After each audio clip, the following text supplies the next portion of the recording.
አሰላሙ አለይኩም ወራህመቱላሂ ወበረካቱ። ድና የተከበራችሁ የዚህነት ቤተሰቦች እንዴት ናችሁ? ዳና ናችሁ ወይ? አልሐምዱሊላህ እኔ በጣም ሰላም ነኝ።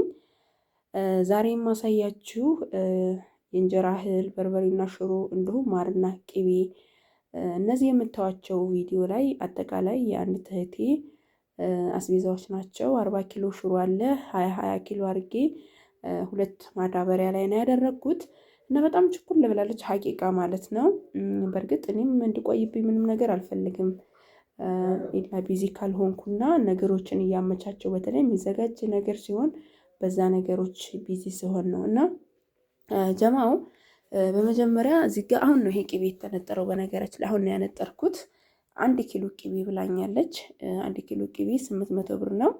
ቅመም 250 ብር ገዝቼ በአማረ መልኩ ጽድት ያለ አነጣጠር አንጥሬላታለሁ። ኢንሻአላህ እህቴ አዲስ አይደለችም። እንግዲህ አስቤዛ እንኳን ከሁለት ከሶስት ጊዜ በላይ ያዘዘችኝ እህቴ ናት። እንዲሁም ደግሞ እዚህ ጋር ማር አለ ቆንጆ ጽድት ያለ ማሻአላህ ተባረክ ረህማን ቢስሚላህ ረህማን ረሂም የሆነ ማር አለ። እዩት፣ እንጀራ ማር ነው።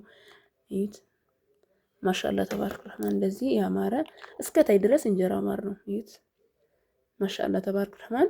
ይሄን ቆንጆ ማር የገዛሁላት ኪሎ ቢስሚላህ ጀነቀምሳሳለሁ ጀማ ኪሎ በ1000 ብር ሂሳብ ነው። ቢስሚላህ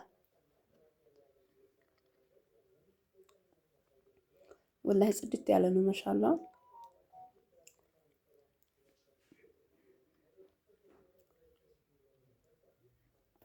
ጽድት ያለ ልቅም ያለ ማር ነው ወላሂ ነው የምላችሁ ጀማ ወይታ። እና ይሄንን የገዛሁላት ደግሞ ኪሎ በ1000 ብር ሂሳብ ነው።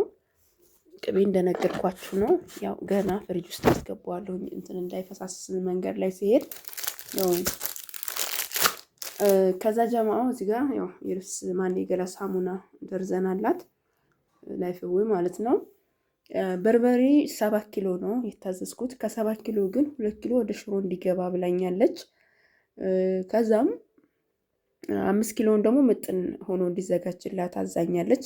ወደ ሽሮ የገባው 2 ኪሎ በርበሬ በርጥብ ቅመም ሽሮውን ለመመጠን ነው ጀማው። እዩት በርበሬው ይሄን ይመስላል ማሻአላህ። ቆንጆና ጽድት ያለ ፏ ያለ ምጥን የሆነ በርበሬ ነው። ኪሎ በ650 ሂሳብ ተገዝቶ በአማረ ሁኔታ የተዘጋጀላት በርጥብ ቅመም ነው። እዚህ ጋር ደግሞ ሽሮ አለ።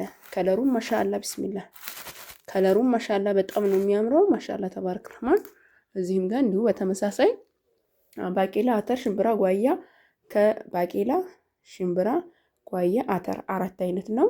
ሁለቱ አይነት 20 ኪሎ በ250 ሂሳብ ባቄላና አተር ነው። በ180 ጓያ ነው። በ200 ብር ሂሳብ ደግሞ ሽምብራ ነው። ከሁሉም አይነት 10 ኪሎ ተደርጎ በርጥብ ቅመም፣ በነጭ ሽንኩርት፣ ዝንጅብል፣ ጭናዳም፣ አዝማሪኖ በእነዚህ ተደርጎ በርበሬ ተጨምሮበት ተደልዞ ከዛ ከደረቁ ሽሮ ጋር ይቀላቀላል። ከዛ ያድራል። ጧት ተሰጥቶ ያደር ከደረቀ በኋላ ደረቅ ቅመም አለው ማለት ነው። እና በዚህ መልኩ ነው ማሻአላህ ተባረክ ረህማን የተዘጋጀው ልላችሁ ፈልጌ ነው። ጽድት ያለ ነው። ሩዝ በስመቲ ደግሞ እዚህ ጋር እንደምታዩት 2 ኪስ አለ። በ900 800 ብር ገዝቼላታለሁኝ። ማሻአላህ ተባረክ ረህማን ሁላችሁም እንደምትወዱት ተስፋ አደርጋለሁኝ። ከዛ በመቀጠል እዚህ ጋር የምታዩት 1 ኩንታል ማሽላና 50 ኪሎ ጤፍ ነው። 25 ኪሎ ጤፍና 50 ኪሎ ማሽላ ተቀላቅሎ እንዲፈጭ ነው ያዘዘችኝ።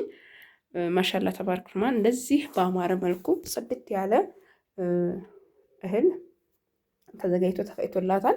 ያው ማሽላው ብንጀራው በጣም ነው የሚያምረው በጣም ከመነግራችሁ በላይ ይሄን ይመስላል።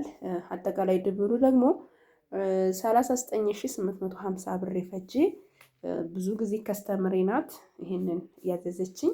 ሁላችሁም እንደምትወዱት ተስፋ አደርጋለሁ። ከዛም በመቀጠል ደግሞ የረመዳን አስቤዛ ያው በርበሬና ሽሮ ካለው ቀደም ብላችሁ ብታዙኝ፣ ምክንያቱም በኋላ ላይ በጣም ኃይለኛ መጣደፍ ይመጣል። እኔም ቶሎ ሳላደርስላቸው እናንተም ቶሎ ሳታደርሽ ስንባባል ነገሮች እንትን እንዳይሉን ያው እንዳንቀያይም ማለት ነው። ይሄን ይመስላል ማሻአላህ። ከወደዳችሁት ላይክ እና ሰብስክራይብ ሼር እያደረጋችሁ ማዘዝ ትችላላችሁ። እንደዚህ ፏ ያለ ጽድት ያለ ሽሮም በርበሬም ማርም አያችሁታ አያችሁ ጀማ ይሄን ይመስላል። ይሄ ማር ነው። ቅቤውም ይሄ ትኩስ ስለተነጠረ ነው። ብቻ ይሄን ይመስላል። ኢንሻአላህ ሁላችሁም ከወደዳችሁት ላይክ እና ሰብስክራይብ ሼር አድርጉ። ሰላም አለይኩም።